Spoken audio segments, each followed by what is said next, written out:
Итак, 25 октября состоится турнир UFC 254, главным событием которого станет матч за объединение поясов в легком весе между регулярным чемпионом Хабибом Нурмагомедовым и обладателем временного титула американским Джастином Гейджи.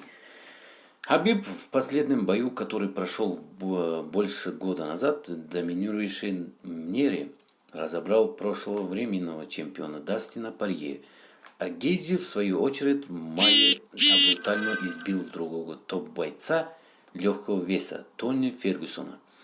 На бумаге этот бой преподносится как потенциально самый тяжелый в карьере Хабиба. В качестве аргументов называются следующие. Достоинство Гейджи. Хорошая борцовская база, а ведь именно в этом компоненте Хабиб перемалывал всех своих предыдущих оппонентов. Наличие в арсенале атакующего удара, с помощью которого Джастин одержал все свои 5 побед в октагоне. Разгромная победа над Тони Фергюсоном, которого даже после этого поражения считает самым опасным соперником для Хабиба. Да, Джастин изменил свои стилы ведения боя, это уже не тот безумный рубака, каким был во время выступления в первых боях в UFC, но шансов на победу у него все равно практически нет. Сейчас расскажу почему. Хоть Хабиб и заявил в интервью, что ничуть не уступает Джастину в ударной технике, но этот бой вряд ли будет проходить в стойке, как поединки с Фергюсоном, Порье, Оливерсовым и другими.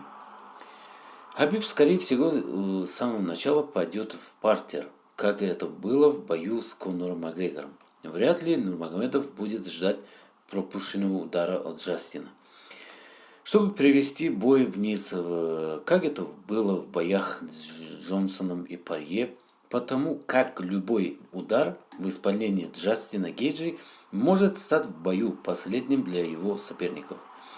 Да, возможно, благодаря своей борцовской базе Джастин сможет 2 и 3 раза защититься от атаки Хабиба. Но кардио Нурмагомедова намного лучше, выносливости Гейджи, поэтому Джастин быстро устанет и окажется на земле. А там уже все пойдет по известному нам сценарию. Американец будет измучен в партере и уничтожен градом ударов, и бой закончится либо техническим нокаутом, либо единогласным решением судей в пользу российского бойца.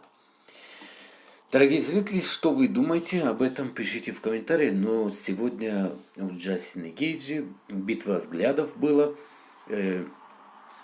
Так как, что вы думаете об этом, кто выиграет? Хабиб наверняка проведет следующий бой с кем из этого списка. Джордж Сент-Пьер, Конор Макгрегор, возможный победитель Тони Фергюсона.